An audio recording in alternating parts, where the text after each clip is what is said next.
What's up guys? I hope you are doing well. I am Veer. Welcome to Study Lord Family. तो कैसे हो दोस्तों? मैं आशा करता हूँ शानदार तरीके से आप लोग अपनी लाइफ को एंजॉय कर रहे हो, अपनी सेहत, फैमिली और पढ़ाई का ध्यान काफी अच्छे से रख रहे हो। तो एक और खुशखबरी आप लोगों के सामने, यहाँ पर 2 मेंबर का सिलेक्शन हुआ है हमारी फैमिली मेंबर का, जो कि ये है ब्लॉक एजुकेशन ऑफिसर के अंदर। और सबसे अच्छी बात है कि एजुकेशन के अंदर जा रहे हैं तो एक नया, उन्हें कहते हैं कि रिवॉल्यूशन लेकर आएंगे, एक नई और अच्छे वाली पहल करेंगे जहां जहां भी एजुकेशन के अंदर जाएंगे। अगर कोई भी पर्सन का सिलेक्शन एजुकेशन के अंदर हो रहा है तो यार कम से कम वहां पर एक ऐसा इंप्रूवमेंट लेकर आना ताकि आने वाली जनरेशन भी आप लोगों को याद रखे कि हाँ ये पर्सन आया था, इसने एजुकेशन के अंदर ये इंप्रूवमेंट लेकर आया। तो कम से कम एजुकेशन डिपार्टमेंट को तो सबसे ज्यादा प्रेफरेंस आप लोगों को देना है। जिस डिपार्टमेंट में आप लोग जा रहे हैं वहां पर बिल्कुल किसी भी तरीके से कोई भी करप्शन नहीं होना चाहिए। तो यहाँ पर ये है, सबसे पहले यहाँ पर इनके द्वारा शेयर किया गया आराधना जी, इनका सिलेक्शन हुआ है अभी। और सबसे देखिए इंपॉर्टेंट बात यहाँ पर क्या है, इंपॉर्टेंट बात यहाँ पर ये कि इनको टाइम नहीं मिल पाता था टोटल प्रॉपर जो वीडियो वगैरह देखने का, क्योंकि ये एक मैरिड वुमेन है, उनके बच्चा भी है। तो इसके चलते यहाँ पर 2 बच्चे हैं, बल्कि इनके चलते तो यहाँ पर सारी चीजें मैनेज करना पॉसिबल नहीं हो पाता था। तो ये किचन में खाना बनाते हुए या काम करते हुए हमेशा लेक्चर सुनती थी। और देखिए सबसे बड़ी बात है जो ये कहता है ना कि टाइम नहीं मिलता है, उस इंसान के लिए ये एक सीख है कि आप लोगों को टाइम कभी मिलेगा नहीं, आप लोगों को निकालना पड़ेगा। तो वरना हर एक इंसान के पास में 24 घंटे होते हैं, तो आप लोगों को टाइम निकालना पड़ेगा, कभी मिलेगा नहीं किसी भी लिए। वरना आप लोग हमेशा टाइम को वेस्ट करते रहेंगे, तो अपना टाइम चुनना पड़ेगा। हर एक इंसान के पास में 24 घंटे हैं, तो हर एक इंसान अपने आप को उन 24 घंटे के हिसाब से मैनेज करता है। देखिए टाइम कभी मैनेज नहीं होता है, आप लोगों को टाइम के हिसाब से अपने आप को मैनेज करना पड़ता है, क्योंकि टाइम तो 24 घंटे के 24 घंटे ही रहने वाले हैं। अब आप लोग उनमें से कितने घंटे अपने लिए यूटिलाइज कर सकते हैं वो आप लोगों को देखना है। जब मैंने ये शेयर करी इन्फॉर्मेशन तो उसी के नीचे यहाँ पर ये है अवनीश यादव, इनके द्वारा भी शेयर किया गया, सर मेरा भी सिलेक्शन हुआ है। उनके द्वारा लिखा गया, सर आपकी माध्यम से 80% जो ये सफलता मिली है इसमें श्रेय आपका है। तो सबसे पहली तो बात मैं यहाँ पर ये बोलूंगा कि ये मेहनत मेरी नहीं है, ये मेहनत आप लोगों की है, जो आप लोगों ने इतनी अच्छे से मेहनत की है और ये सिलेक्शन लेकर आए, तो बधाई हो। पर लेकिन दूसरी बात मुझे ये लगी, जो मुझे देखिए नॉर्मली कई सारे बच्चे ना अपना सिलेक्शन होता है तो शर्माते हैं शेयर करने से भी, कई बार मैंने देखा है यहाँ पर। तो इन्होंने अलग से मेल नहीं भेजा, इसी के नीचे यहाँ पर कमेंट किया, ठीक है। तो जैसे कि ऐसा होता है कई सारे बच्चे ना जो एक हायर एग्जाम की तैयारी कर रहे होते हैं, तो कहीं पर ऐसे सिलेक्शन होते हैं तो उनको लगता है कि यार ये शेयर नहीं करते हैं, जब अच्छे और एग्जाम में सिलेक्शन हो जाएगा तो वो शेयर करते हैं। तो ऐसा नहीं करना है, जो भी आप लोगों का सिलेक्शन होता है वो आप लोगों को शेयर जरूर करना है। आप लोगों को नहीं तो दूसरों को कम से कम इससे बहुत मोटिवेशन मिलेगा। और जब दूसरों को मोटिवेशन मिलेगा, देखना जब आप लोग ये जो सक्सेस है मैं शेयर करूंगा कहीं पर भी, किसी भी सोशल मीडिया हैंडल पर, तो देखना कई सारे बच्चे आप लोगों से भी इंस्पायर होंगे जो उस लेवल के एग्जाम की तैयारी कर रहे हैं, ठीक है। तो कभी भी इसको ऐसे मत लेना कि यार ये ऐसे है। और कई सारे बच्चे जैसे मैंने बोला था ना, लिख देते हैं कि सर ये अभी छोटे एग्जाम में सिलेक्शन हुआ है, जब बड़े में होगा तब शेयर करना, अब तो अभी आपके साथ में शेयर कर रहा हूं, किसी को बताना मत। तो ऐसा नहीं करना है, ठीक है। ये सक्सेस कभी भी छोटी बड़ी नहीं होती, हमेशा अपनी सक्सेस को अप्रिशिएट करना सीखो, और तभी आप लोग और अच्छी से चीजों को आगे लेकर चल पाओगे, ठीक है। तो ये थी कुछ नन्ही मुन्नी सी बातें, और पूरी एसएलवी फैमिली को बधाई हो, जो कि सिलेक्शन होता है तो पूरे परिवार को खुशी मिलनी चाहिए, ठीक है। सबसे पहले तो उत्तराखंड के अंदर काफी ज्यादा गड़बड़ी चलती हुई नजर आ रही है। उत्तराखंड के जो चीफ मिनिस्टर हैं, जिनका नाम है त्रिवेंद्र सिंह रावत, इनके द्वारा रेजिग्नेशन दे दिया गया है। इनके ऊपर करप्शन के विचार चल रहे थे और ये लग रहा था कि यहाँ पर इनके द्वारा काफी मनमानी की जा रही है यहाँ पर राज्य के अंदर। इनके जो खुद की पार्टी के जो मेंबर हैं वो भी इनसे कहीं ना कहीं गुस्सा चल रहे थे, सेटिस्फाई नहीं थे। तो इसके चलते अभी देखते हैं आगे कौन यहाँ पर चीफ मिनिस्टर बनकर आएगा, ठीक है। तो ये इसके बारे में थोड़ी सी इंफॉर्मेशन है उत्तराखंड के बारे में।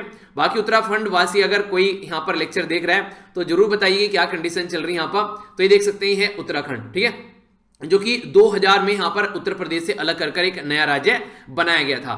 साइड में जो इंफॉर्मेशन यहां पर बात की जा रही है कि 72% अभी यहां पर जो राइज देखने को मिला किसके अंदर में, ये यूएपीए। तो यूएपीए क्या है यहाँ पर, इसको बोलते हैं अनलॉफुल। ये बेसिकली जो अनलॉफुल एक्टिविटी प्रिवेंशन एक्ट, यानी कि कोई भी अनलॉफुल एक्टिविटी नहीं होना चाहिए। तो हमारी कंट्री में ये 2019 से लेके 2015 से लेके 2019 तक का अगर आप लोग देखें, ठीक है, तो यहां पर डेटा दिखाया गया है। तो ये जो केसेस बढ़ते हुए नजर आ रहे हैं, तो यहां से आप लोग एक अंदाजा लगा सकते हैं केस रजिस्टर कितने किए गए, ठीक है, और पर्सन अरेस्ट कितने किए गए। तो अरेस्ट जो कितने किए गए यहां पर, अरेस्ट किए गए यहां पर 1948 के करीब, ठीक है। और जो केस रजिस्टर किए गए यहां पर किए गए 1226 के करीब। तो कई बार ऐसा होता है कि कि लगता है कि कोई ऐसी अनलॉफुल एक्टिविटी हो सकती है, तो उससे पहले उसको रजिस्टर कर लिया जाता है, वो उसको गिरफ्तार कर लेता है ताकि ऐसी एक्टिविटी देखने को नहीं मिले। हाईएस्ट नंबर ऑफ जो केस यहाँ पर रजिस्टर किए गए वो मणिपुर के अंदर किए गए, दूसरे नंबर पर तमिलनाडु पर, फिर जम्मू एंड कश्मीर के अंदर, झारखंड के अंदर और फिर आसाम के अंदर।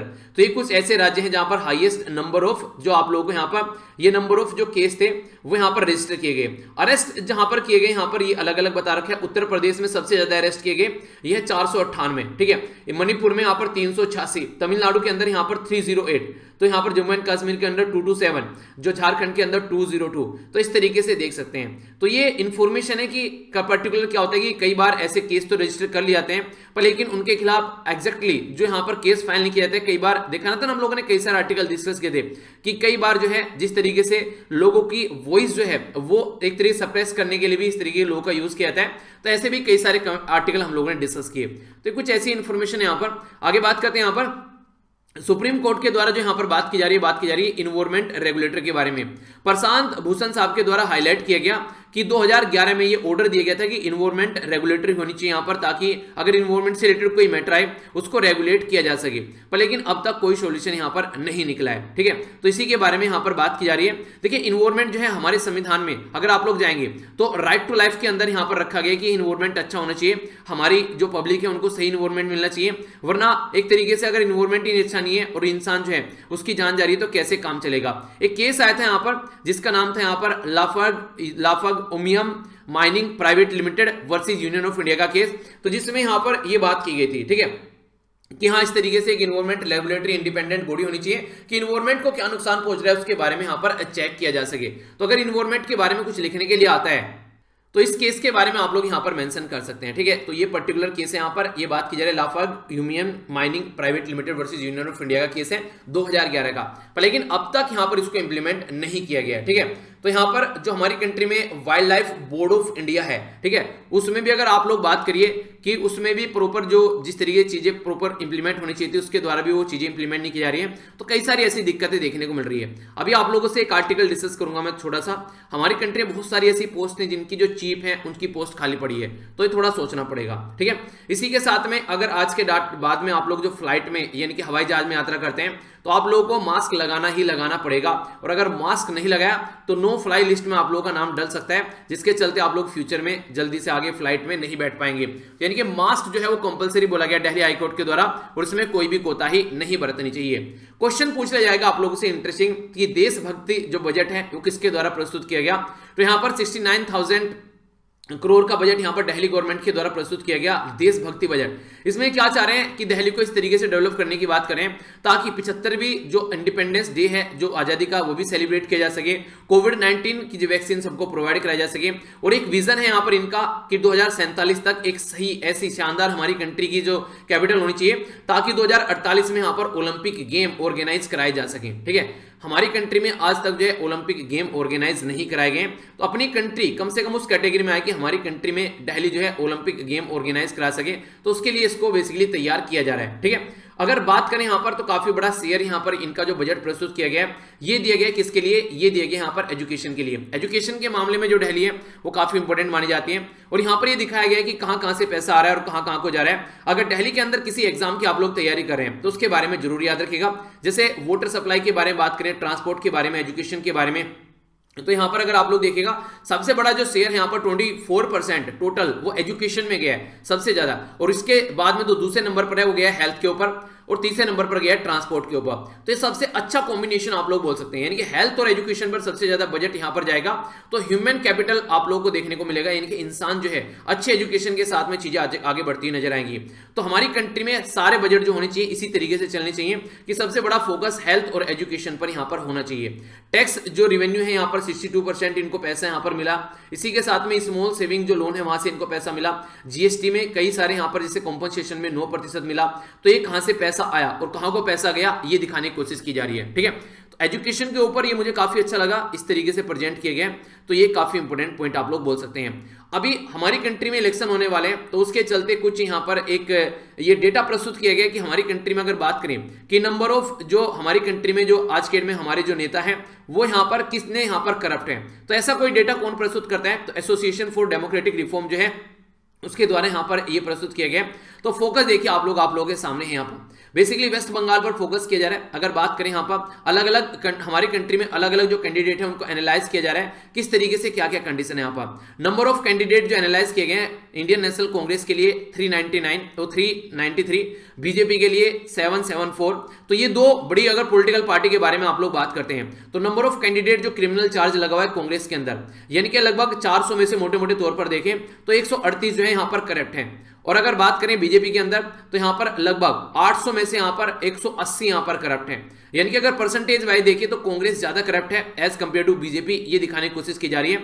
नंबर ऑफ कैंडिडेट जिनके ऊपर सीरियस क्रिमिनल चार्ज है, करप्ट तो ज्यादा कांग्रेस है पर सीरियस जो क्रिमिनल चार्ज आप लोगों को देखने को मिलेंगे ये भी कांग्रेस के ऊपर ही है परसेंटेज वाइज अगर आप लोग देखेंगे तो यहां पर 24% के करीब है और यहां पर जो है आप लोगों को बीजेपी में 17% के करीब देखने को मिलेगी। यानी कि अगर करप्शन के बारे में बात करें या फिर आप लोग क्रिमिनल केसेस के बारे में बात करें तो ज्यादा करप्ट जो है वो कौन है, वो कांग्रेस देखने को मिलेगी। ठीक है, तो ये यहाँ पर एक डेटा सामने निकल कर आया। तो हल्का सा आइडिया रखिए, बेसिकली दिखाने का पर्पज ये सारी चीजें आप लोगों को ये है कि आगे चलकर यहाँ पर अगर कुछ भी आप लोग करते हैं तो आप लोगों को पता होना चाहिए कि किस तरीके से किसको आप लोगों को वोट देनी है ताकि सिचुएशन सुधर सके। इस तरीके से यहाँ पर बातें आप लोग याद रखिएगा। दो छोटी छोटी न्यूज यहां पर हो रहे हैं। यहां पर बात की जा रही है हमारी कंट्री में जो अभी नई पार्लियामेंट बनाने की बात की जा रही है तो गवर्नमेंट ये बोल रही है कि ग्रीन कवर को बढ़ाया जाएगा और ये कोई भी इन्वायरमेंट को नुकसान यहां पर नहीं पहुंचाएगी। ठीक है, तो मिनिस्ट्री के द्वारा यहां पर ग्रांट कर दिया गया था environment clearance. Environment clearance basically check करता है कि कितने अच्छे तरीके से हम लोग चीजों को इंप्लीमेंट करें इन्वायरमेंट को ध्यान में रखते हुए। तो हमारी आजादी की जब 75वीं आजादी की हम लोग सालगिरह सेलिब्रेट करेंगे 2022 में, तो तब यहां पर ये प्रोजेक्ट कंप्लीट होगा। और एक एक्सपेक्टेशन जो प्रोजेक्ट की जो कॉस्ट लगाई जा रही है ये 13,000 करोड़ से लेकर 15,000 करोड़ आप लोगों को देखने को मिलेगी। तो दिल्ली में देखते हैं क्या क्या डेवलपमेंट होगा आने वाले कुछ टाइम में ही, काफी कुछ देखने को मिलेगा। हरियाणा के अंदर जब से जो किसान है वो प्रोटेस्ट कर रहे हैं तो हरियाणा के अंदर नो कॉन्फिडेंस मोशन लाने की बात की जा रही है। तो क्या यहाँ पर जो सर्वाइव कर पाएगी गवर्नमेंट तो वो देखने को मिलेगा। तो नो कॉन्फिडेंस मोशन है। आज ये इनके गवर्नमेंट से पूछा जाता है कि दिखाओ कि आपके पास में मेजोरिटी है या नहीं है। मेजोरिटी नहीं है तो फिर यहाँ पर गवर्नमेंट गिरेगी, कोई और गवर्नमेंट बना सकते हो बनाए, वरना फिर इलेक्शन होते हैं। ठीक है, तो ये इसके बारे में आइडिया रखेगा। नेक्स्ट यहाँ पर जो बात की जा रही है ये बात की जा रही है साइबर वॉलंटियर प्रोग्राम के बारे में। इसके बारे में मैंने आप लोगों से डिस्कस भी किया था। पूछे किस मिनिस्ट्री का ये प्रोग्राम है तो अमित शाह जी के अंडर आती है हमारी कंट्री में होम मिनिस्ट्री, उसका ये प्रोग्राम है। इसमें यहाँ पर साइबर वॉलंटियर प्रोग्राम में लोगों को रजिस्टर किया जाता है और उसके चलते एक ओवरव्यू रखा जाएगा यहाँ पर कि आसपास में जहाँ पर भी कुछ चीजें हो रही हैं तो आप लोग उसके बारे में इंफॉर्मेशन यहाँ पर दे सकते हैं। यानी कि कोई करप्शन का केसेस निकल कर आ रहा है या फिर कोई जमीन का लैंड का कोई एक ऐसा वहां पर कोई ऐसा केस निकल कर आए ताकि शांति बनाकर रखी जा सके। तो सबसे बड़ी बात यहां पर है प्राइवेसी का कंसर्न निकल कर आता है। यानी कि किस किस लोगों को आप लोग यहां पर अपने सर्विलेंस के अंडर में ला रहे हो तो वो यहां पर देखना पड़ेगा। प्राइवेसी हमारी कंट्री में फंडामेंटल राइट बनाई गई थी केस पुत्तास्वामी केस के बाद में, जो कि आर्टिकल 21 के अंदर आती है। तो क्या आप लोग यहां पर प्राइवेसी को ध्यान में रखकर काम करोगे, तो इसके बारे में बात की जा रही है।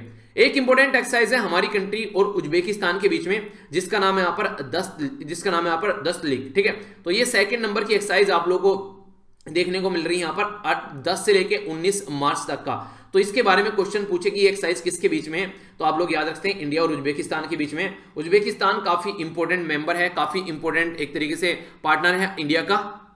मैप में अगर आप लोग देखना चाहते हैं उज्बेकिस्तान को तो आप लोग यहाँ पर देखते हैं ये है उज्बेकिस्तान। ठीक है, थोड़ा सा और जूम करके देखेंगे, ये यहाँ पर आप लोग देखते हैं ये हो गया उज्बेकिस्तान। ठीक है, ताशकंद जो है इसकी कैपिटल है, आप लोगों ने इसका नाम भी सुना होगा। कहां पर सुना है ताशकंद का नाम। ठीक है, तो ये उज्बेकिस्तान में ताशकंद क्यों है हमारी कंट्री में हिस्ट्री के पॉइंट ऑफ व्यू से इंपॉर्टेंट, क्या आप लोगों को पता है? जाकर इसके बारे में देखिएगा एक बार, आप लोगों को पता चलेगा।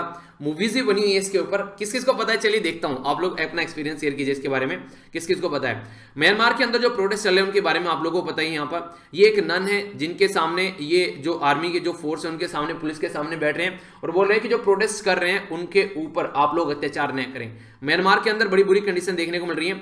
म्यांमार की जो पुलिस है उन्होंने गोली चलाने से मना कर दी उनके ऊपर, जो भी यहाँ पर बेसिकली जनता थी। तो बहुत सारे लोगों को हमारी कंट्री में शरण लेने के लिए हमारी कंट्री में आ गए क्योंकि उनके ऊपर अब देशद्रोह के चार्ज लगाए जा रहे हैं आर्मी के द्वारा।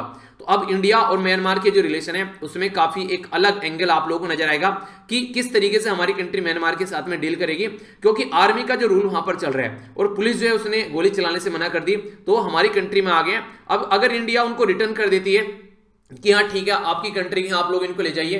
तो इंडिया जो अपने आप को दिखाना चाहता है कि एक ग्लोबल लीडर है हम, और हम लोग आज के डेट में यूएन के जो नॉन परमानेंट मेंबर भी हैं, तो लोकल इशू को कितना उठा रहे हैं, तो ये सोचने वाली बात होगी। तब इंडिया जो है थोड़ा धर्म संकट पे फंस गए यहाँ पर, तो कैसे पैटर्न में लेकर चलेगा। एक तो ये हो सकता है कि इनकी जो पुलिस ये फोर्स है इनको रिटर्न कर दे, पर लेकिन कुछ ऐसा एग्रीमेंट साइन करे कि इनको ना तो एग्जीक्यूट किया जाएगा और ना ही इनके ऊपर कोई केस चलाया जाएगा। दूसरा यहाँ पर ये मनाही कर देगी हमारे यहाँ आए नहीं है, मिलेंगे तो हम लोग बता देंगे। तो कई सारी ऐसी बातें बोली जा सकती है, पर लेकिन आज की डेट में अगर देखा जाए तो आर्मी जो है वहां पावर में है यहाँ पर म्यांमार के अंदर में, और उसके चलते यहाँ पर कंडीशन काफी ज्यादा खराब चल रही है। तो देखते हैं क्या सिचुएशन आगे सुधरती है। यूएसए के बारे में अगर बात करें तो अफगानिस्तान को बोला है कि सिचुएशन कैसे नॉर्मल की जा सकती है, तो वो देखने वाला थोड़ा मुद्दा होगा आने वाले टाइम में। क्योंकि जब यहाँ पर पहले जो बाइडेन से पहले डोनाल्ड ट्रंप और डोनाल्ड ट्रंप से पहले बराक ओबामा, तो अब यहां से निकलने की बात कर रहे हैं। दोहा एग्रीमेंट जो इनके द्वारा साइन किया गया था, तो मई में इनके द्वारा टारगेट रखा गया यहां से निकलने का। तो यहां पर ये बोला गया कि एक इंक्लूसिव गवर्नमेंट होनी चाहिए जिसमें सब आए मिलकर साथ में। तो देखने वाली बात ये होगी कि इन सब में यहां पर तालिबान कैसे रहेगा और क्या क्या नॉर्मल कंडीशन यहां पर कर सकते हैं, तो ये देखने वाला यहां पर मुद्दा होगा। गवर्नमेंट के द्वारा बोला गया कि जो डाइवर्स ऑयल इंपोर्ट होना चाहिए हमारी कंट्री में, जो ओपेक प्लस कंट्री आज के डेट में क्या कर रही है, ओपेक प्लस कंट्री ये कर रही है कि जो भी आज की डेट में जो प्राइस है इनके द्वारा उसको बढ़ाने के लिए जो बेसिकली ये नहीं होता है कि हाँ अगर मार्केट में चीजें अवेलेबल कम रहेंगी तो उनका प्राइस ज्यादा देखने को मिलेगा। पूरी मार्केट में घूमकर देखो एक ही ठेले पर जो है वो सेब रखे हुए हैं, तो उसका प्राइस जो है वो आप लोगों को काफी महंगा मिलेगा, पर हर ठेले पर सेब रखे हुए हैं तो प्राइस आप लोगों को महंगा नहीं मिलेगा। तो यही है, अगर आप लोग जो प्रोडक्शन कम कर देंगे तो मार्केट में कम अवेलेबल होगा, तो प्रोडक्शन कम करने की वजह से जो उसका प्राइस बढ़ जाएगा तो इससे कमाई होगी इनको। पर लेकिन दिक्कत ये आ रही है कि कोविड-19 के चलते खस्ता हालत हो रखी है सारी चीजों की। तो ये बोला जा रहा है कि यार इस तरीके से अगर आज ही जो यहाँ पर इतनी ज्यादा प्रॉब्लम फेस कर रहे हैं, आप लोग ऑयल का प्राइस बढ़ाएंगे तो फिर आगे यहाँ पर ये पास किया जाएगा जो भी कंज्यूमर है, और कंज्यूमर काफी ज्यादा खस्ता हालत में है। तो कोविड-19 के चलते ये क्या चीजें सही है, तो उसके ऊपर भी कई बार डिबेट डिस्कशन चलते हैं, तो हल्का सा आइडिया रख सकते हैं। आप लोगों से पूछे कि वायरस पासपोर्ट जो है वो किसके द्वारा अभी यहां पर स्टार्ट किया गया, लॉन्च किया गया, तो ये स्टार्ट किया गया चाइना के द्वारा। चाइना वायरस पासपोर्ट क्यों नाम रखा है, अगर चाइनीज सिटीजन जो है वो कहीं पर जाते हैं तो यहां पर उनकी पूरी इंफॉर्मेशन रहेगी कि उनका टेस्ट हो चुका है, उनको दवाई मिल चुकी है, क्या चीजें चल रही है, तो उसका पूरा इंफॉर्मेशन यहां पर जो वीचैट प्लेटफॉर्म है उस पर देखने को मिलेगा। तो इसका नाम दिया गया है वायरस पासपोर्ट। ठीक है, तो ये आप लोगों से क्वेश्चन पूछे तो हल्का सा आइडिया आप लोग इसके बारे में रख सकते हैं।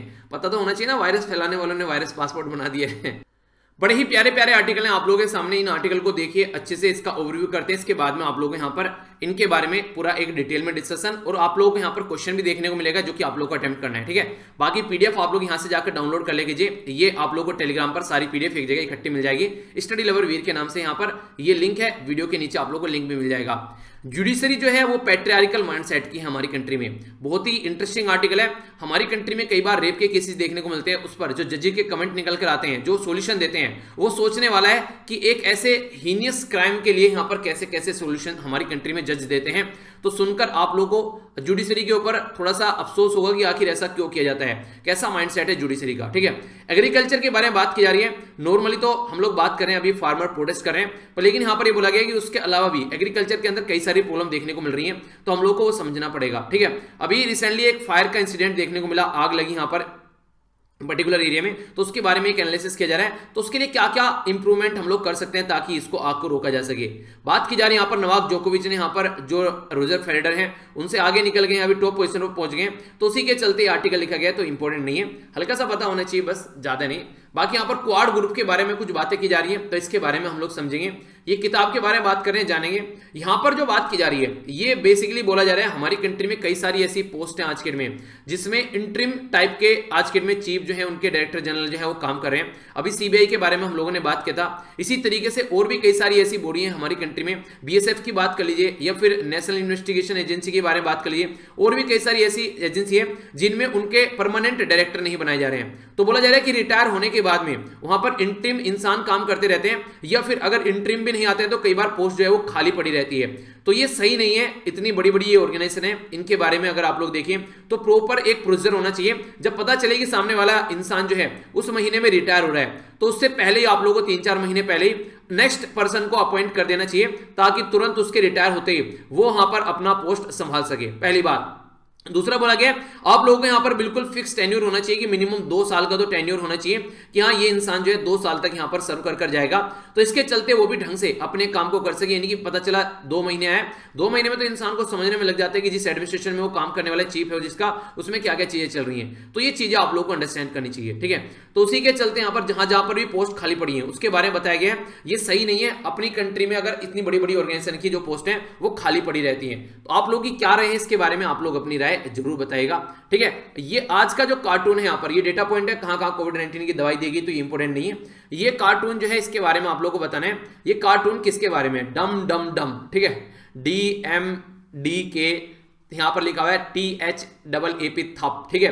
तो ये किसको दिखा रहा है यहाँ पर, ये कौन है इंसान, इसके बारे में आप लोगों को बताना है आखिर चल क्या रहा है, ठीक है। आप लोग बताइए कौन, देखता हूं कौन कौन अवेयर है यहाँ पर, कौन कौन इसके बारे में जानता है, ठीक है। आगे चलते हैं। ये जो आर्टिकल है बड़ा ही प्यारा आर्टिकल है, थोड़ा सा ध्यान से सुनिएगा। हमारी कंट्री में अभी आज की डेट में कई सारी ऐसी दिक्कतें देखने को मिल रही हैं जिसको हम लोग को थोड़ा सा डिस्कस करना चाहिए, और उसके बारे में कुछ लिखने के लिए भी आए तो आप लोग लिख सकते हैं। पैट्रियार्कल जो माइंडसेट है उसके ऊपर ऐसे भी पूछे जा चुके हैं, क्वेश्चन भी लिखने के लिए आता है। इसका मतलब होता है कि पुरुष प्रधान, यानी कि एक तरीके से पुरुष प्रधान थॉट विचार के साथ में आगे बढ़ना कि हाँ जो लड़का है तो ये और लड़की है तो ये, तो इसको इस कैटेगरी में रखा जाता है। हमारी कंट्री में भी जो चीफ जस्टिस ऑफ इंडिया जिनका नाम है S.A. बोबडे, इनके द्वारा भी एक कमेंट किया गया। कमेंट क्या किया गया, एक पर्टिकुलर गवर्नमेंट के एम्प्लॉय थे, सर्वेंट थे, जो कि यहां पर 16 साल की एक जो लड़की है उसके साथ में काफी लंबे समय से रेप कर रहे थे और उसको टॉर्चर कर रहे थे। तो यहां पर चीफ जस्टिस ऑफ इंडिया के द्वारा पूछा गया कि क्या आप इससे शादी करोगे? अगर आप इससे शादी करते हैं तो हम आपको जेल नहीं भेजेंगे। यानी कि ऐसा कमेंट इनके द्वारा किया गया, वो भी किस चीज के लिए? एक हीनियस क्राइम के लिए जो कि रेप किया जा रहा है। तो क्या ये सही है? तो यहां पर एक इंटरेस्टिंग जो क्वेश्चन पूछा गया, ये बोला गया कि देखिए जज के हाथ में पावर है कि इंडिया एविडेंस एक्ट 1872 के हिसाब से सेक्शन 165 ये बोलता है कि हाँ आप लोग क्वेश्चन पूछ सकते हैं, पर लेकिन उस क्वेश्चन की सेंसिटिविटी भी आप लोगों को देखने को मिलेगी कि किस लेवल पर आप लोग क्वेश्चन पूछ रहे हैं। एक ऐसा इंसान जो कि कंटिन्यूअस एक लड़की का रेप कर रहा है, आप उससे पूछ रहे हैं कि उसके साथ में शादी करोगे, क्या किस लेवल पर यहां पर इस तरीके की बातें बोली जा रही हैं, तो कितना ये सही है, तो ये हम लोग को ध्यान में रखना पड़ेगा, ठीक है। इस तरीके से यहां पर खासकर उस जो अपराध के लिए जो कि क्षमा योग्य भी अपराध नहीं है, उस इंसान को एक पूरी तकड़े वाली सजा मिलनी चाहिए, उसको आप लोग ऐसा क्वेश्चन पूछ रहे हैं। तो ये दिखाता है कि पैट्रियार्कल माइंडसेट है, यानी कि लड़की के बारे में नहीं सोचा जा रहा है, बस उस इंसान के बारे में ज्यादा सोचकर आगे बढ़ा जा रहा है। तो ये इसके बारे में काफी ज्यादा क्रिटिसिज्म हमारी कंट्री में चीफ जस्टिस ऑफ इंडिया का किया गया। एक रिपोर्ट है जिसके बेस पर मैं आप लोगों को बताता हूं, यहां पर ये रिपोर्ट है, यहां पर थॉमसन रेक्टर जो फाउंडेशन है उसके द्वारा रिपोर्ट प्रस्तुत की गई 2018 में। तो उसमें बताया गया कि इंडिया जो है वर्ल्ड में मोस्ट डेंजर कंट्री है जहां पर वुमेन के लिए यानी कि लड़कियों के लिए सबसे खतरनाक अगर कोई कंट्री है तो वो इंडिया है। नेशनल क्राइम रिकॉर्ड ब्यूरो के हिसाब से अगर हम लोग बात करते हैं तो यहां पर बात की जा रही है कि 32,000 के करीब हमारी कंट्री में जो रेप केसेस हुए, ये कब हुए? 2019 में। और इस तरीके से अगर आप लोग देखते हैं तो रेप के केसेस जो है यहाँ पर डे अगर रेप के केसेस की बात करें तो 88 रेप के केसेस हमारी कंट्री में हर दिन होते हैं। तो इससे आप लोग एक अंदाजा लगा सकते हैं कि कंडीशन क्या है हमारी कंट्री में, यानी कि इतने सारे रेप के केसेस। ये आप लोगों को मैं नंबर बता रहा हूं, ये नंबर तो वो हैं जिनके बारे में पता है आप लोगों को, यानी कि ये नेशनल क्राइम रिकॉर्ड ब्यूरो एक ऑर्गेनाइजेशन है जो रिपोर्ट प्रस्तुत करती है, होम मिनिस्ट्री के अंडर में आती है। इसके द्वारा यहां पर ये डेटा बताया गया, इसका मतलब ये केस रजिस्टर हो चुके हैं। अब दुनिया भर के केस ऐसे हैं जो इज्जत बेइज्जती के नाम पर और कई सारे मुद्दों के नाम पर रजिस्टर ही नहीं किए जाते हैं। उसके बारे में आप लोग क्या बात करोगे? उसके बारे में कोई बात नहीं की गई है, तो उसको तो वो एक इतना नंबर होगा, मुझे लगता है कि वो लाखों में पार कर सकता है, जो कंडीशन आज के डेट में आप लोग को देखने को मिल सकती है। इसी के साथ में यहां पर 39 जो क्रिमिनल जो एक बात एक घंटे में 39 के करीब अगर बात करें तो क्राइम अगेंस्ट वुमेन होते हैं। ये तो रेप की बात की जा रही है। अगर क्राइम की बात करें, किसी को छेड़ना, कुछ और उल्टी सीधी हरकतें करना, तो हर घंटे में लगभग 40 के करीब आप लोग बोले मोटे मोटे तौर पर जो क्राइम अगेंस्ट वुमेन होते हैं हमारी कंट्री में, ठीक है। तो इससे देखिए यहां पर किस तरीके की कंडीशन बनी हुई है। और इसी के साथ में 4 इंस्टेंस ऑफ द जो रेप है वो कमिट किए जाते हैं हर एक घंटे के अंदर। तो यहां से आप लोग एक अंदाजा लगा सकते हैं कि क्या सिचुएशन बनी हुई है। एक घंटा जब आप लोग लेक्चर सुनते हैं, उस एक घंटे में किसी 4 लड़कियों के रेप हो चुके होते हैं हमारी कंट्री के अंदर। ये सिचुएशन है और ये ऑफिशियल डेटा आप लोगों को बताया जा रहा है यहां पर। इसके अलावा तो और भी पता नहीं क्या कंडीशन होगी। तो कितने लार्ज स्केल पर जो चीजें बढ़ रही हैं, जो केस है यहां पर लास्ट एक दशक में ये 88% यहां पर बढ़ गए हैं। तो इसका मतलब ये नहीं कि पहले रेप नहीं होते थे, होते तो पहले भी थे, पर लेकिन उनके बारे में पता नहीं चलता था। अब लोग जो है जागरूक होने लगे, इनके बारे में बताने लगे, सामने निकल कर आने लगे। तो ये एक अच्छी बात आप लोग बोल सकते हैं कि कम से कम चीजें सामने तो आ रही हैं, वरना क्या हो रहा है किसी को कुछ पता ही नहीं था। 4 लाख के करीब जो यहां पर केसेस हैं क्राइम अगेंस्ट वुमेन के, ये ये 2019 में रिपोर्ट किए गए 4 लाख, हजार नहीं है, ये 4 लाख की बात की जा रही है। इससे समझ सकते हैं कि कहां कहां किस किस तरीके से लड़कियों को आज के में छेड़ा जाता है, चाहे वो जॉब में हो, चाहे वो घर में हो, चाहे वो स्कूल में हो, चाहे वो किसी इंस्टीट्यूशन में हो, चाहे वो सड़क पर हो, कहीं पर जाते हुए, कहीं पर भी उसको एक तरीके से वो आज के दिन में सेफ नहीं है। हमारी कंट्री में ये ऐसी कंडीशन देखने को मिल रही है। जस्टिस वर्मा साहब के द्वारा जो मुझे काफी ये एक तरीके से पर्सनली अगर देखा जाए एक सैल्यूट करने लायक पर्सन है ये। जब 2012 में रेप केस हुआ था, इनके द्वारा काफी अच्छे से एनालाइज किया गया चीजों को और इनके द्वारा कई सारी बातें बताई गई उसमें, उसके बेस पर हमारी कंट्री में कई सारे चेंजेस किए गए। तो इनके द्वारा यहां पर यह बोला गया था कि देखिए आप लोग ऐसा नहीं बोल सकते कि अगर कोई किसी पर्टिकुलर शादी में, किसी पर्टिकुलर मैरिज के अंदर अगर कोई एंटर कर रहा है तो यहां पर परमानेंट उसकी ऑटोनॉमी है वो खत्म हो गई है, अब हस्बैंड के ऊपर डिपेंडेंट है, हस्बैंड जो चाहे जिस तरीके से ट्रीट करे। तो ऐसा नहीं है। तो रेप जो है वो रेप रहेगा इररिस्पेक्टिव ऑफ रिलेशनशिप। अगर हस्बैंड जो है अगर वो भी मनमानी कर रहे हैं यहां पर तो भी रेप की कैटेगरी में ही आना चाहिए एक तरीके से, ये बातें बोलेगी। पर लेकिन इसको काउंट नहीं किया गया हमारी कंट्री में, क्योंकि इसको आप लोग कितने हद तक जाकर चेक कर सकते हैं, इसको कोई चेक नहीं कर पाएगा। तो इसके चलते इसको यहां पर रेप की कैटेगरी में नहीं रखा गया। पर लेकिन मैक्सिमम अगर चीजें देखें तो यहां भी बहुत सारी ऐसी वुमेन है जो आज के दिन में प्रॉब्लम फेस कर रही है।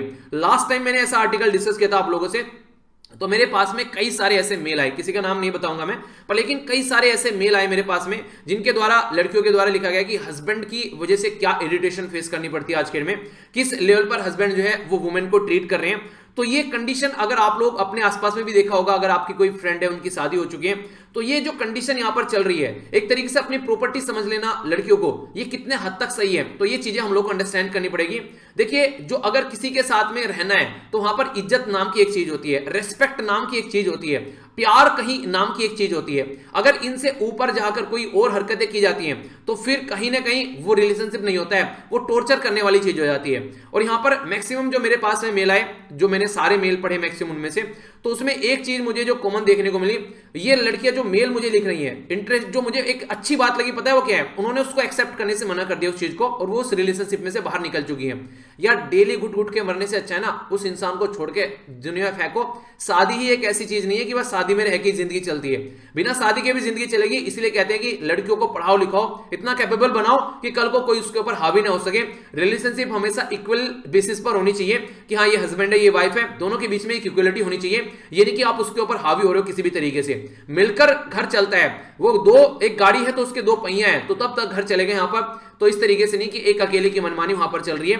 तो ये चीजें काफी एक आज के दिन में दिखती नहीं है सामने, अब बातें कर रहे हैं तो सामने निकल कर आ रही है, वरना इनके बारे में कोई बात भी नहीं करता है। ठीक है, तो ये सारी ऐसी चीजें, तो मैं आप लोगों से यहाँ पर एक सजेशन दूंगा और एक रिक्वेस्ट भी करूंगा, अगर आप लोग किसी भी, कोई भी लड़की या फिर कोई भी लड़का, इवन अगर लड़के को भी लग रहा है कि उसकी जो रिलेशनशिप है वो इतनी गलत हो रही है और वो कंटिन्यूअसली चले जा रही है, तो एक छोटी सी प्यारी सी जिंदगी है यार, क्यों उसको बर्बाद कर रहे हो? ऐसा नहीं है कि उसके बिना जिंदगी नहीं चलेगी। तो किसी भी अगर फेज में आप लोग हैं रिलेशनशिप के, और वो रिलेशनशिप जो है वो आप लोग को टॉर्चर कर रही है, आप लोग जैसा पहले प्रोडक्टिव थे उससे ज्यादा आप लोग की प्रोडक्टिविटी कम हो गई है, आप लोग पहले के कंपेयर में अपनी जो लाइफ है वो डिग्रेड होती जा रही है, हेल्थ के बारे में करिए, मेंटल स्टेबिलिटी के बारे में बात कीजिए, तो उस रिलेशनशिप को छोड़ दीजिए। चाहे वो शादी हो, चाहे वो नॉर्मल गर्लफ्रेंड बॉयफ्रेंड, चाहे वो लिविंग रिलेशनशिप हो, उससे बाहर निकल जाइए अगर जिंदगी में कुछ अचीव करना चाहते हैं, वरना उसी में घुटते घुटते मर जाओगे और बहुत देर हो जाएगी।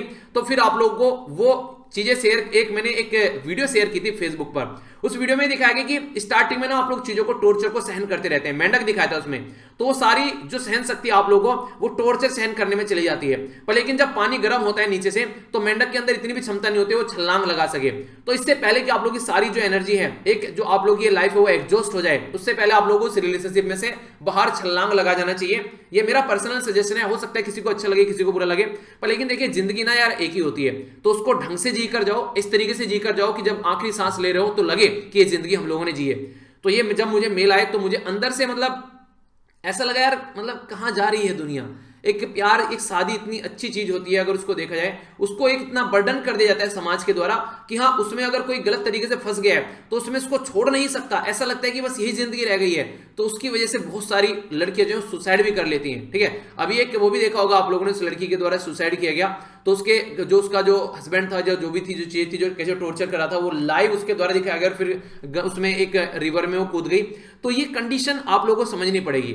इसके चलते बहुत सारे आप लोगों से क्वेश्चन भी पूछे जा सकते हैं, इंटरव्यू भी आप लोगों से क्वेश्चन पूछे जा सकते हैं इन सब चीजों के बारे में, अगर कोई ऐसा इश्यू निकल कर आता है। ठीक है, दहेज के बारे में क्वेश्चन पूछ ले जाते हैं कई बार, कि एक तरीके से अभी कई सारे ऐसे केसेस, डेली कई सारी न्यूज तो ऐसी हैं हैं, छोटी छोटी सी आती हैं कोने में कहीं पर, मैं आप लोगों से कवर भी नहीं करता हूं, मतलब खुद भी इरिटेट हो जाता हूं, सोचता हूं यार आप लोग क्यों इरिटेट करूं, मतलब कि यहां पर रेप हो गया, ये दहेज में ये नहीं दिया इसलिए उसका गर्दन काट दी, वुमेन को जला दिया, इतने सारे केसेस यार। कि हम लोग कह रहे हैं एजुकेशन लेवल बढ़ रहा है, क्या यही एजुकेशन लेवल बढ़ रहा है हमारी कंट्री का?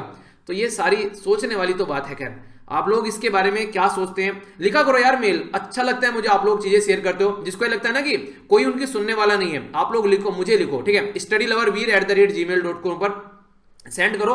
अगर मुझे लगता है कि कोई सजेशन ऐसा है जो मैं आप लोगों को दे सकता हूं, वो सजेशन मैं जरूर दूंगा। अगर किसी को भी ऐसा लगता है, ठीक है, आप लोगों की कोई भी इंफॉर्मेशन जो है वो पब्लिक नहीं की जाएगी। अगर आप लोग चाहते हैं कि हाँ आपकी इंफॉर्मेशन जो पब्लिक नहीं की जाए, ठीक है, आपकी वही इंफॉर्मेशन पब्लिक करूंगा जो आप लोग चाहते हैं, ठीक है, कि हाँ सबको पता होना चाहिए। तो ये चीजें आप लोग लिखिए। अगर आप लोगों को लगता है कोई सुनने वाला नहीं है तो मेरे साथ में शेयर कीजिए। अगर कोई सजेशन मुझे लगता है कि मैं दे पाऊंगा उसमें तो जरूर शेयर करूंगा, ठीक है। तो ये चीजें रखिए। पर हाँ ऊपर ऊपर जो होता है जो सब्जेक्ट होता है, सब्जेक्ट में लिख दिया कीजिए, ठीक है, कि रिलेशनशिप मैटर, ठीक है, या फिर कोई जैसे डिप्रेशन में तो डिप्रेशन से रिलेटेड मैटर, सिलेक्शन है तो सिलेक्शन से रिलेटेड मैटर, ताकि मैं उनको समझ पाऊं कि हाँ किसको की जो रिलेशनशिप वाला मैटर होता है उसमें पढ़ने में समझने में उसको टाइम लगता है। तो मुझे भी अपना टाइम मैनेज करना होता है, हजारों मैसेज आते हैं, आप लोगों को ये पता है, अकेला इंसान हो तो उसके हिसाब से जो भी चीजें मुझे लगेगी सबको रिप्लाई करना पॉसिबल नहीं है, पर जो मुझे लगेगा बहुत ज्यादा हीनियस लेवल की चीजें चल रही हैं, अगर मुझे लगेगा यहाँ पर रिप्लाई मुझे करना चाहिए और मेरे पास में इतना टाइम है तो मैं जरूर करूंगा, ठीक है। तो ये कुछ बातें थी, आगे बात करते हैं। पर हाँ ये जरूर याद रखिएगा, टॉक्सिक रिलेशनशिप में अपना आपको बर्बाद मत करना कभी भी, ठीक है,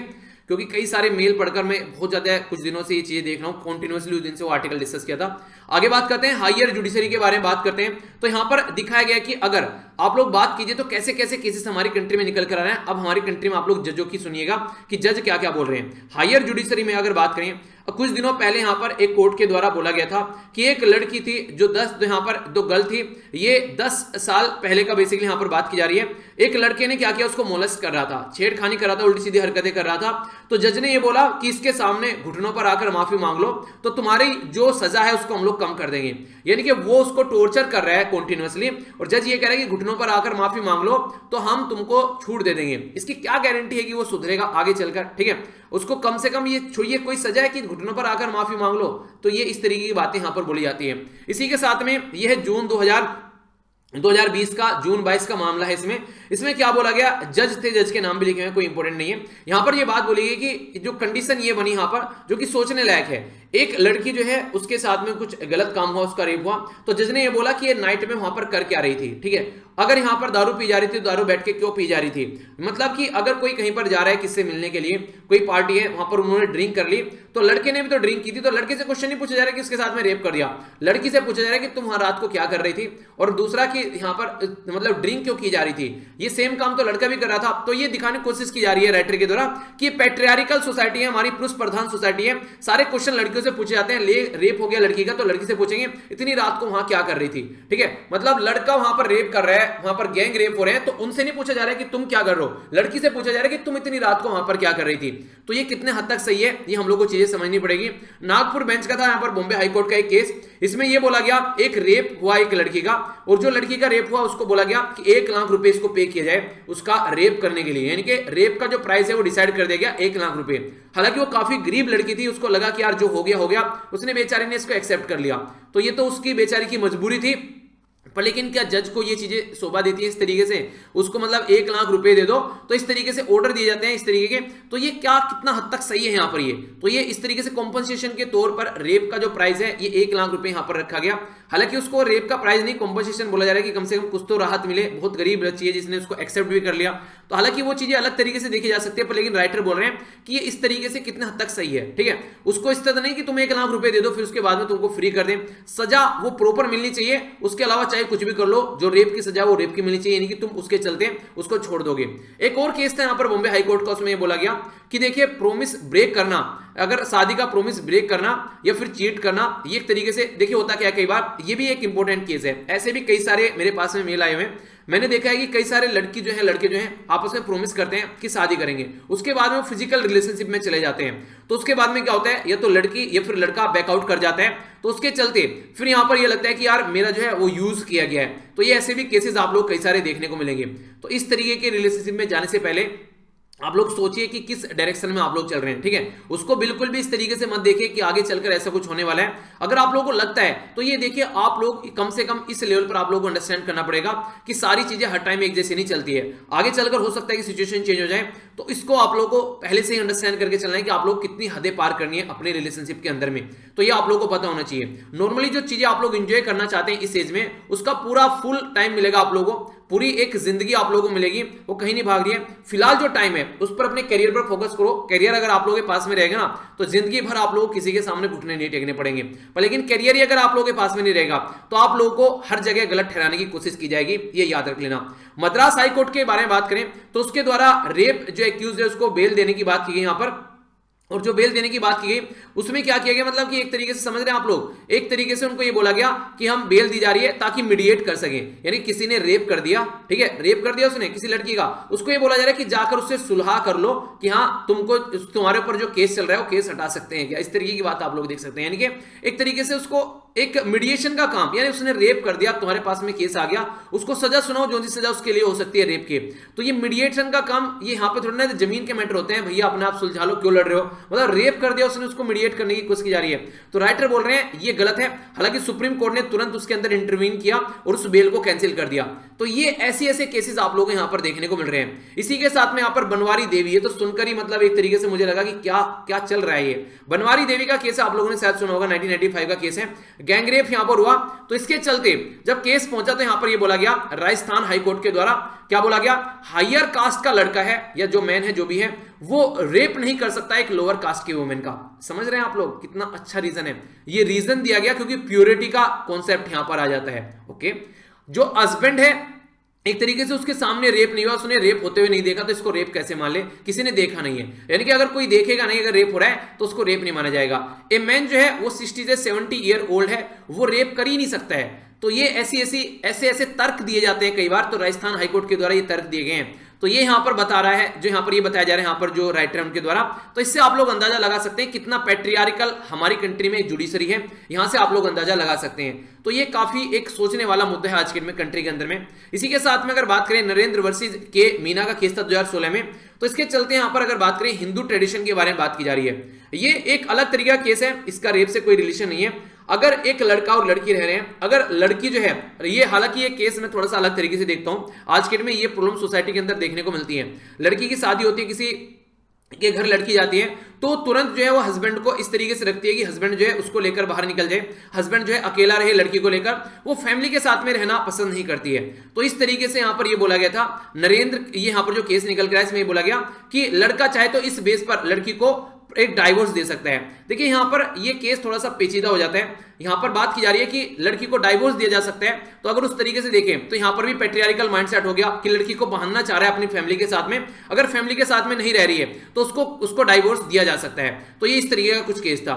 तो यहां पर तो देखिए एक ऐसा मैटर मुझे लगता है आज की डेट में सोसाइटी में आप लोगों को ये चीजें कई लार्ज स्केल पर देखने को मिलती हैं। लड़का और लड़की की शादी होती है तो वो फैमिली से अलग साइड में आप लोगों को निकलते हुए नजर आते हैं। फैमिली के साथ में आप लोगों को कम से कम इतना एक रहना चाहिए कि उन्होंने देखिए माँ बाप होते हैं, ठीक है, कल को चल के आप भी माँ बाप बनोगे, तो उस टाइम पर अगर आपके बच्चे जो हैं आप लोगों को बिल्कुल एक तरीके से जब बूढ़े हो जाते हैं माँ बाप, जब तक उनके हाथ पैर चल रहे तब तक तो कोई दिक्कत नहीं है, पर लेकिन जब माँ बाप जो है बूढ़े हो जाते हैं, ठीक है, उस टाइम पर अगर उनके पास में उनके बच्चे ना हो उनकी देखरेख करने के लिए, तो मुझे ये समझ में नहीं आता बच्चा पैदा करने का मतलब ही क्या रह गया। एक इंसान जो है वो एक तरीके से सोचता है कम से कम यार बुढ़ापे में उसका सहारा बन जाए, तो उन माँ बाप के लिए फायदा ही क्या रह गया उन बच्चों का।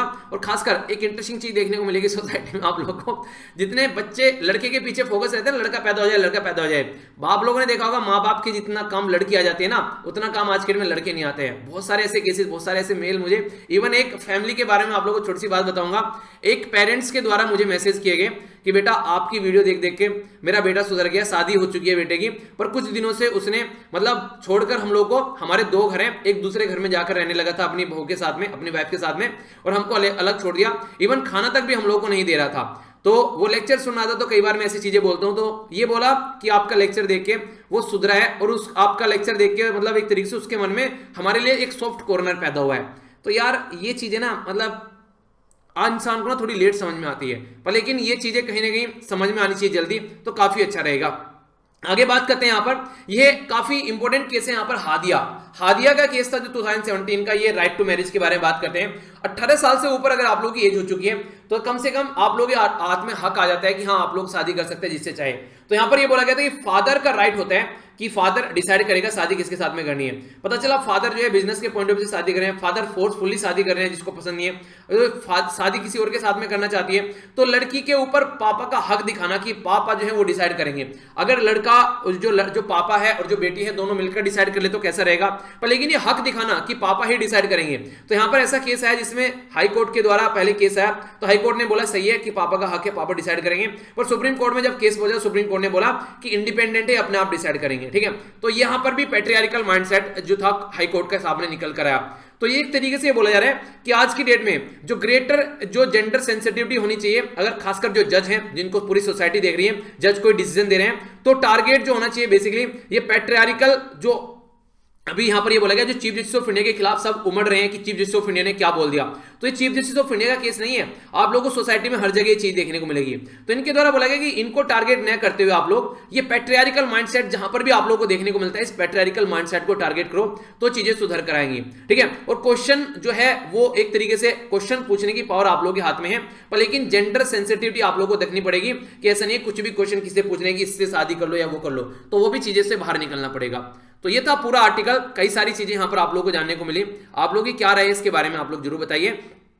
आगे चलते हैं, यहां पर नेक्स्ट जो बात की जा रही है, यहां पर ये फायर के बारे में बात की जा रही है। फायर आग जो लगती है उसमें बुद्धिमत्ता दिखानी पड़ेगी और उसके लिए कुछ ना कुछ होना चाहिए। सेफ्टी जो है बोला जा रहा है, safety favour only those who are prepared, यानी कि जो सेफ्टी है वो उसको फेवर करती है जो ऑलरेडी प्रिपेयर है। चाहे वो भूकंप के बारे में बात कर लीजिए, तो ये जनरल क्वेश्चन दिया मैंने आप लोगों को, चाहे आप लोग भूकंप के बारे में बात कर लीजिए यानी कि अर्थक्वेक के बारे में, ठीक है, तो अर्थक्वेक के बारे में बात कर लीजिए, चाहे आप लोग फ्लड यानी कि बाढ़ के बारे में बात कर लीजिए, चाहे आप लोग सुनामी के बारे में बात कर लीजिए, चाहे आप लोग साइक्लोन के बारे में बात कर लीजिए, तो कहीं पर भी आप लोग देख लीजिए, अगर आप लोग जानते हैं कि यहां से कैसे बचना है और आप लोग उसके बारे में ऑलरेडी कुछ ना कुछ ऐसी एक्सरसाइज कर चुके हैं, कुछ ना कुछ ऐसा पढ़ चुके हैं कि अगर ऐसा होगा तो ऐसे करेंगे, तो उन लोगों की जान अक्सर बच जाती है। और वो लोग जिनको कुछ पता ही नहीं है वो आनन फानन में कई बार उनकी जान चली जाती है। तो सेफ्टी फेवर्स ओनली, जो एक वो नहीं कहते prevention is better than cure, तो वो भी आप लोग यहां पर इंप्लीमेंट कर सकते हैं। तो safety favours only those who are prepared, तो इसके ऊपर तो आप लोगों से निबंध यानी कि ऐसे भी लिखा जा सकता है। ठीक है, तो ऐसे भी आप लोगों से पूछा जा सकता है एग्जाम में बड़ी जल्दी इस तरीके का। कंडीशन क्या है यहां पर, कंडीशन ये अभी क्यों है ये केस, क्योंकि अभी यहां पर एक ऐसा एक्सीडेंट देखने को मिला जो कि प्रिवेंटेबल है। कई बार आप लोग हमारी कई सारी सिटी में ऐसे एक्सीडेंट देखने को मिलते हैं जो कि प्रिवेंटेबल है। एक्सीडेंट मतलब आग लग गई, अगर रोड पर भी आप लोग जा रहे हैं कोई एक्सीडेंट हो गया तो वहां पर उसको बचाया जा सकता था, पर लेकिन वो भी नहीं बच पाता है। तो यहां पर प्रॉपर्टी तो जाती जाती है, इसी के साथ में जान भी जाती है। तो यानी कि एक तरीके से कहने का मतलब है, उल्टा बोलना है इसको, जान तो जाती जाती है, इसके साथ में प्रॉपर्टी भी जाती है। ठीक है, यानी कि सब कुछ लॉस होता है, जान का भी जाती है। फिर से उल्टा बोल दिया, ऐसे बोलना था कि जान और मान दोनों की हानि होती है। ठीक है, तो ये इसलिए बोल रहा हूं घुमा फिराकर कि दोनों चीजें आप लोगों के फोकस में होना चाहिए। अगर कहीं आग लग रही है तो लोगों की जान तो जा ही रही है, वो सारा प्रॉपर्टी भी वहां पर डिस्ट्रॉय हो जाता है, जिसको कई बार काउंट नहीं करते हैं, हम लोग देखते हैं बस जान चली गई। तो ये चीजें हम लोग को अंडरस्टैंड करनी पड़ेगी। ये क्यों बता रहा हूं, जब साइक्लोन आता है यहां पर हम लोग देखते हैं कितने लोगों की जान गई, हम लोग ये नहीं देखते हैं कितने सारे जानवर भी मारे गए वहां पर, यानी कि कितने सारे गाय भैंस बैल उनकी जान चली गई, कितने सारी और भी बहुत सारे ऐसे एरिया में कई सारी और प्रॉपर्टी जो रोड बिजली सड़क ये सारी चीजें, कितनी एग्रीकल्चर का लॉस हो गया, तो इसलिए वो भी काउंट करना जरूरी है। तो ये इसलिए यहां पर बातें बोल रहा हूं। ठीक है, अभी क्या हुआ इसके बारे में समझते हैं, केस के बारे में ये बात की जा रही है ईस्टर्न रेलवे के बारे में, जो कहां पर है, यहाँ पर कोलकाता के अंदर इसका हेडक्वार्टर है। यहाँ पर 8 मार्च यानी कि वुमेन्स डे वाले दिन एक दुर्घटना देखने को मिली। वुमेन्स डे की जो थीम थी वो क्या थी, याद है आप लोगों को, बताइए जरा, रिवीजन कर लीजिए। तो यहाँ पर देखने को मिला 4 तो जो यहाँ पर फायर फाइटर थे उनकी जान चलेगी, एक पुलिस ऑफिसर की और बाकी के जो रेलवे स्टाफ है उनकी जान चलेगी। तो यानी कि टोटल मिलाकर यहां पर 9 लोगों की जान चली गई इस आग के अंदर में। एक मल्टी स्टोरी बिल्डिंग थी जिसमें आग लगी, यानी कि एक बिल्डिंग थी यहां पर जो आप लोग इसमें भी देख सकते हैं, यहां पर ये वाली बिल्डिंग थी जिसमें आग लगी, तो कई सारे लोगों की यहां पर जान चली गई। जो बेसिकली बात ये की जा रही है कि पुअर अटेंशन जो रहती है फायर सेफ्टी को लेकर, यानी कि आग जहां लग सकती है तो उसके लिए एक मिटिगेशन टेक्नोलॉजिकल प्लान हमारे पास में नहीं रहता है। हम लोग उसके क्या हुआ, हिचकी आ गई इतना याद मत किया करो, ठीक है, हिचकी आ जाती है बीच बीच में। तो जो बात की जा रही है वो की जा रही है कि देखिए जो फायर के बारे में अगर बात करें आप लोग, हम लोग को पता होना चाहिए क्या अप्रोच लेकर चलनी है सेफ्टी की, क्योंकि मॉडर्न टेक्नोलॉजी काफी बड़ा रोल प्ले कर सकती है इस पर्टिकुलर एरिया में, पर लेकिन उनकी भी एब्सेंस देखने को मिलती है। जो छोटी छोटी चीजें जो हम लोग ऑलरेडी लगा सकते हैं, जैसे कि स्मोक अलार्म हो गया या फिर स्प्रिंकलर हो गया, जैसे आप लोग इस पिक्चर में देख सकते हैं। ऐसे आप लोगों ने कई बार बिल्डिंग में देखा होगा, ये स्प्रिंकलर है, ये स्मोक अलार्म है, अगर आग लगी धुआं आया तो तुरंत ये अलार्म बज जाएगा, आग लगी तो स्प्रिंकलर काम करेगा यहां पर। तो इस तरीके से तो नेशनल बिल्डिंग जो कोड होने चाहिए वो इंप्लीमेंट होने चाहिए, खासकर उन बिल्डिंग पे, तो खासकर जहां पर बहुत सारे लोग काम करते हैं, जहां पर बहुत सारे लोग रहते हैं रेजिडेंशियल के पॉइंट ऑफ व्यू से भी, और जिसमें कई सारी कोचिंग वगैरह, इंस्टीट्यूशन वगैरह, स्कूल वगैरह, कोई और डिपार्टमेंट होते हैं, ये प्राइवेट जो कंस्ट्रक्शन किए जाते हैं कहीं पर भी, यहां पर जहां पर बहुत सारे लोग, हालांकि बहुत सारे का मतलब क्या रह गया, जहां पर कोई भी लोग रहते हैं तो वहां पर ये सारी चीजें हम लोग को फोकस देकर चलनी पड़ेगी। तो नेशनल बिल्डिंग कोड होने चाहिए और उनको प्रॉपर चेक भी करना चाहिए, अगर कोई उनको फॉलो नहीं कर रहा है तो स्ट्रिक्ट एक्शन उसके खिलाफ लेना चाहिए, पर ऐसा नहीं होता है, सब करप्शन चलता है। कोई नहीं, जैसी बिल्डिंग बनानी है बना लो, बाद में चल के देख लेंगे क्या होगा, उसमें करप्शन के थ्रू सारी चीजें जो है परमिशन मिल जाती है। तो इसके चलते जो national crime of record bureau के द्वारा ये बोला गया है, एनसीआरबी के द्वारा, कि हमारी कंट्री में 10,915 लोगों की जान गई, किसके चलते, 2019 में अगर आप लोग देखिए फायर के जो इंसिडेंट यहां पर देखने को मिले, ठीक है। तो यहां पर हम लोग को समझना पड़ेगा कि फायर को कितने अच्छे लेवल पर हम लोग लेकर चल रहे हैं। पब्लिक की भी काफी ज्यादा एक तरीके से यहां पर एक तरीके से पब्लिक लाइबल जो इंश्योरेंस होना चाहिए, अगर बिल्डिंग में किसी की जान चली गई है, कोई यहां पर एक तरीके से कोई ऐसी कंडीशन बनी है, तो यहां पर थर्ड पार्टी का ऑडिट होना चाहिए, ताकि देखिए अगर घर का आदमी है, उसी बिल्डिंग का कोई इंसान है, वो ढंग से बातें नहीं बताएगा, थर्ड पार्टी का ऑडिट होना चाहिए, पता चलना चाहिए कि हाँ रियलिटी में क्या हुआ, जो कि इंडिपेंडेंट ऑडिट कर सके। इसी के साथ में सेफ्टी और ट्रेनिंग के बारे में आप लोगों को बात करनी पड़ेगी। सेफ्टी से रिलेटेड ट्रेनिंग, जैसे मैंने बताया ना अभी, अगर बाढ़ आ रही है, साइक्लोन आ रहा है, सुनामी आ रही है, भूकंप आ रहा है, तो क्या करना चाहिए, तो उसके बारे में ट्रेनिंग होनी चाहिए। टेक्नोलॉजी भी यहां पर आप लोगों को फिक्स करनी पड़ेगी, कोई सॉल्यूशन कैसे निकालने हैं, ड्रिलिंग करनी चाहिए यहां पर, खासकर रेजिडेंशियल बिल्डिंग के अंदर भी, जैसे बड़ी बड़ी बिल्डिंग होगी आज के डेट में 40-40, 50-50 ऊंची बिल्डिंग आप लोगों को देखने को मिलेगी दिल्ली और आसपास जो एनसीआर वाले रीजन, ग्रेटर नोएडा के अंदर भी। तो यहां पर अगर कल को कोई ऐसी दुर्घटना घटती है तो रेजिडेंट जो है उनकी कम से कम महीने में एक बार, नहीं तो साल में एक बार, उनकी एक ऐसी ट्रेनिंग होनी चाहिए, कल को अगर अर्थक्वेक आता है, कोई ऐसी आग लग जाती है, तो उसके साथ में आप लोग कैसे डील कर रहे हैं। मैक्सिमम लोगों को पता ही नहीं होता है कि क्या करना है, तो उनकी जान चली जाती है। तो safety favours only those who are prepared. इसी के साथ में एक और इंपॉर्टेंट चीज है, यहां पर जब आग लगती है, आप लोगों ने फॉरेस्ट फायर के बारे में सुना होगा, जंगलों में आग लगती है, तो यहां पर जब आग भी लगती है तो दुनिया भर की कार्बन डाइऑक्साइड निकलती है, तो उसके द्वारा बोला जाए कि हंड्रेड्स ऑफ थाउजेंड्स लोग जो हैं आज की डेट में जो पोल्यूशन होता है उसकी वजह से फिर बीमारी का शिकार बनते हैं। तो एक नेक्स्ट और लेवल वर्जन आप लोगों के सामने यहां पर निकल कर आ गया, ठीक है। तो ये चीजें हम लोग को अंडरस्टैंड करनी पड़ेगी। ओके, आगे बात करते हैं, यहां पर बात की जा रही है एग्रीकल्चर जो रेगुलेटरी सिस्टम है उसके बारे में।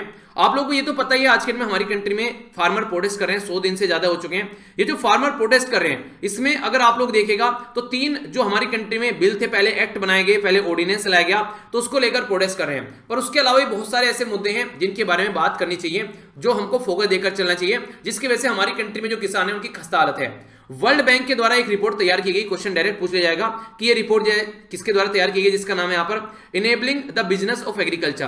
तो EBA बोला जा रहा है इसको आर्टिकल के अंदर में। Enabling the business of agriculture किसके द्वारा तैयार किया गया, वर्ल्ड बैंक के द्वारा तैयार किया गया। मुझे लगता है बहुत इंपॉर्टेंट क्वेश्चन आप लोगों के लिए बन सकता है। रीजन क्या है, एग्रीकल्चर को लेकर फार्मर इतना ज्यादा प्रोटेस्ट कर रहे हैं, तो ऐसे क्वेश्चन आप लोगों से आसानी से पूछे जा सकते हैं बिना किसी रुकावट के।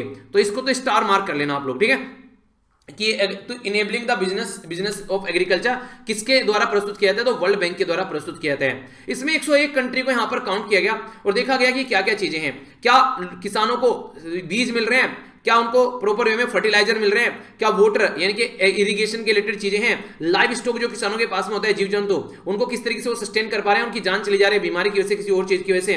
तो यहां पर बात की जा रही है प्रोटेक्टिंग द प्लांट, जो यहां पर प्लांट हेल्थ, क्या वो अपनी खेती को प्रोटेक्ट कर पा रहे हैं ढंग से। इसी के साथ में अगर उनका खेत जो है तैयार हो गया, क्या वो जो फूड है जो ट्रेड कर पा रहे हैं ढंग से, क्या उनको फाइनेंस यानी कि लोन वगैरह ढंग से मिल पा रहा है। तो ये सारे चीजें चेक की गई और 101 कंट्री के ऊपर इसको इंप्लीमेंट किया गया। तो यहां पर जो चीजें निकल कर आई उसमें बेसिकली हमारी कंट्री की जो रैंक आप लोगों को देखने को मिलेगी, इसमें 49 है हमारी कंट्री की रैंक, यानी कि लगभग बीच में है हम लोग जाकर। तो हमारी कंट्री जो है वो आप लोग बोल सकते हैं कि बहुत ज्यादा अच्छी पोजीशन में नहीं है, अगर बीच में रैंक जा रही है। यहां पर बात करें फ्रांस, क्रोएशिया और इसी के साथ में जो यहाँ पर चेक रिपब्लिक है, यहाँ पर ये टॉप 3 कंट्री है इसके अंदर में, जहां पर ये आप लोग बात करते हैं। तो इस तरीके से हमारी कंट्री में जो एग्रीकल्चर रेगुलेटरी जो इन्वायरमेंट है वो सही नहीं है, वो सही होना चाहिए। किसानों को कई बार बिचौलिया खा जाते हैं, जब बिचौलिया नहीं खाते तो कई बार उनको मौसम खा जाता है, कभी बाढ़ तो कभी सूखा, कभी सुनामी तो कभी साइक्लोन, तो ये सारी चीजें कहीं ना कहीं, और कभी टिड्डी जैसे अटैक होते हैं तो वो भी प्रॉब्लम झेलनी पड़ती है। अगर बात करें कुछ कंट्री के बारे में जिनको बोलते हैं इमर्जिंग ग्रुप यानी कि EG20, तो इमर्जिंग ग्रुप वो कंट्री है जो इमर्जिंग कंट्री है यहाँ पर। तो इंडिया जो है second least favourable regulatory environment आप लोग को देखने को मिलेंगे किसानों के पॉइंट ऑफ व्यू से बात करें आफ्टर साउथ अफ्रीका। तो यहां से कंडीशन आप लोग देख सकते हैं, इंडिया काफी नीचे है। अगर कंपटीशन मार्केट में आ जाता है एग्रीकल्चर के बारे में तो चाइना, ब्राजील, रसिया, जिनको आप लोग ब्रिक कंट्री बोलते हैं ना, तो ब्राजील, रसिया, चाइना, इंडिया, साउथ अफ्रीका, तो यहां पर हमारी कंट्री जो है यहाँ पर लास्ट चौथे नंबर पर है, हमसे नीचे बस एक कंट्री और इसको साउथ अफ्रीका आप लोग बोल सकते हैं। तो बाकी की कंट्री हमसे ऊपर है।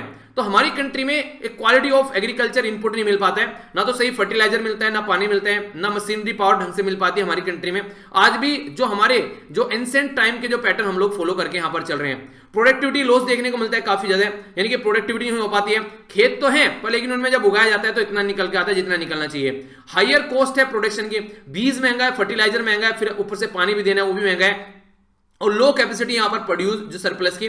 तो ये सारी कंडीशन इनके ऊपर हम लोग बात करनी चाहिए। जो बात चल रही है उसको छोड़कर ये भी पॉइंट आप लोग काउंट करके चलने चाहिए। न्यू प्लांट वैरायटी जो है, या फिर आप लोग बात करें एक्सेप्ट करें न्यू अपॉर्चुनिटी, ताकि इनकम किसानों की इंप्रूव की जा सके। अभी आप लोगों को मैंने डिस्कस भी किया था, जो PIB वाली वीडियो आती है मॉर्निंग में 4 बजे, उसमें कुछ दिनों पहले मैंने डिस्कस किया था, उसमें ये बोला था कि आज की डेट में अगर आप लोग ध्यान दोगे ना, ये बात करें बार बार कि किसानों की इनकम डबल करनी है 2022 तक, पर लेकिन जब रियलिटी में जाकर चेक किया बैकग्राउंड में तो अब तक डेटा ही नहीं निकाला गया कि कितने ऐसे किसान हैं जिनकी इनकम जो है कितनी है। पहले ही तो पता करो कि इनकम है कितनी, डबल तो तब करोगे ना कि हाँ इसके पास 100 रुपए, इसके 200 करने हैं। आप लोग ये नहीं पता है किसके पास कितना पैसा है तो उसको डबल करना है, तो वो भी डेटा अब तक नहीं है। चाइना, इंडिया, ब्राजील, इंडोनेशिया जो है ये मिडिल इनकम कंट्री में अगर आप लोग बात करिए तो फूड प्रोडक्शन के मामले में बोला जा रहा है आने वाले टाइम में इनकी जो डिमांड है मार्केट में बढ़ने वाली है, यानी कि इन कंट्री के ऊपर डिपेंडेंटी बढ़नी पड़ेगी आने वाले टाइम में, क्योंकि जो डेवलप्ड कंट्री है वो एग्रीकल्चर से कहीं ना कहीं डिस्टेंस बना रही है और एरिया में घुस रही है। तो आगे आने वाले टाइम में काफी अच्छी अपॉर्चुनिटी है हमारी कंट्री के सामने भी, ताकि एग्रीकल्चर को ढंग से रेगुलेट करके अच्छी प्रोडक्टिविटी, अच्छा कॉम्पिटिशन और इनकम किसानों की बढ़े, तो किसानों को भी बहुत ज्यादा फायदा देखने को मिले। तो इस पर फोकस भी देना चाहिए, ना कि ओनली जो एंगल आप लोग लेकर चल रहे हैं बस उसी को लेकर चलते रहे। ठीक है, तो ये आर्टिकल था। आगे चलते हैं, यहां पर बात की जा रही है क्वाड के बारे में। क्वाड जो ये ग्रुप है जिसको बोला जाता है quadrilateral security dialogue, short form में क्वाड बोल देते हैं। कंट्री कौन कौन है इसके अंदर क्वाड के बारे में अगर आप लोगों से बात करें तो इसके अंदर आप लोगों को देखने को मिलेगा इंडिया, USA, जापान और यहां पर आप लोगों को ऑस्ट्रेलिया। तो ये कंट्री है यहाँ पर जो कि आज के में क्वाड ग्रुप है। चाइना को टैकल करने के लिए नॉर्मली बोला जा रहा है कि इसको बनाया गया है, पर लेकिन रियलिटी में जो यहाँ पर राइटर हैं वो ये बोल रहे हैं ना तो इनके पास में कोई स्ट्रेटजी है, ना इनके पास में कोई विजन है, और ना इनके पास में कोई शेयर एजेंडा है जिसको लेकर ये आगे चलकर बढ़ने वाले हैं। मालाबार एक्सरसाइज में इंडिया, ऑस्ट्रेलिया, जापान, USA चारों क्वाड ग्रुप ने पार्टिसिपेट किया 18 नवंबर 2020 में जब ये मालाबार एक्सरसाइज हुई। ठीक है, तो ये मालाबार एक्सरसाइज जो कहां पर हुई क्वेश्चन बन सकता है आप लोगों से, याद रखिएगा इसके बारे में, ये अरेबियन सी में आप लोगों को देखने को मिली। तो चारों की चारों कंट्री ने पार्टिसिपेट किया। अब इंटरेस्टिंग चीज क्या है यहाँ पर वो बताने की कोशिश की जा रही है कि डोनाल्ड ट्रंप के द्वारा यहाँ पर इसको स्टार्ट किया गया था कि हाँ ऐसा कुछ होना चाहिए, काफी सपोर्ट किया गया था। हालांकि इसकी जो नींव रखी गई थी वो रखी गई थी शिंजो एबे, जो कि जापान के प्राइम मिनिस्टर थे फॉर्मर, उनके द्वारा इसकी नींव रखी गई थी। पर आगे चल के डोनाल्ड ट्रंप ने काफी इंटरेस्ट दिखाया इसके अंदर, क्योंकि चाइना को टैकल करना चाह रहा था। ठीक है, आज की डेट में अगर बात करें हमारी कंट्रीज का पार्ट है, और कई बार इंडो पैसिफिक रीजन की हम लोग बात करते हैं। तो इंडो यानी कि इंडियन और पैसिफिक ओशन को मिलाकर जो रीजन बनता है उसको इंडो पैसिफिक रीजन आप लोग बोलते हैं। तो इंडो पैसिफिक रीजन में अगर आप लोग बात करिए इंडिया को आगे लाने की कोशिश की जा रही है ताकि इस एरिया को टैकल किया जा सके। पर लेकिन इंटरेस्टिंग चीज आप लोग यहां पर देखिए वो क्या है, हमारी कंट्री जो कि यहां पर चाइना को टैकल करने की कोशिश कर रही है, 2020 में सबसे बड़ा ट्रेडिंग पार्टनर हमारा चाइना था। ठीक है, आज के डेट में अगर बात करिए 77 बिलियन का ट्रेड हो रहा है। चाइना और जो USA के बारे में बात करें तो यहां पर ट्रेड जो यहां पर कंटिन्यू है, ये फेवरेट कंट्री है चाइना, जहां पर अमेरिका की दुनिया भर की जो कंपनी आप लोगों को देखने को मिलेगी 1 ट्रिलियन के करीब चाइनीज इक्विटी आप लोगों को देखने को मिलती है, और 75% जो USA की कंपनी है वो आज के डेट में चाइना के अंदर किसी न किसी तरीके से इन्वेस्ट कर रही है। हालांकि हमारा एक्सपीरियंस जो है चाइना के साथ में वो काफी कड़वा रहा, खासकर लद्दाख वाले रीजन के बारे में बात करें, पर लेकिन ट्रेड व्यापार कंटिन्यूअस चल रहा है। तो इस तरीके से आप लोग कैसे टैकल कर पाओगे, तो आप लोगों को तो ये नहीं पता, आप लोग को उसको टैकल भी करना है और आप लोग इतने लार्ज स्केल पर उसको फायदा भी पहुंचा रहे हैं, उसके साथ में ट्रेड कर रहे हैं, तो बैलेंस कहां पर जाकर बनेगा तो वो चीजों का अब तक नहीं पता है। ठीक है, तो ये बातें की जा रही है। यहाँ पर आप लोगों से जो फ्लोरेस सी है उसके बारे में बात की गई थी, बोला गया था इंडोनेशिया के अंदर आप लोगों को देखने को मिला गया।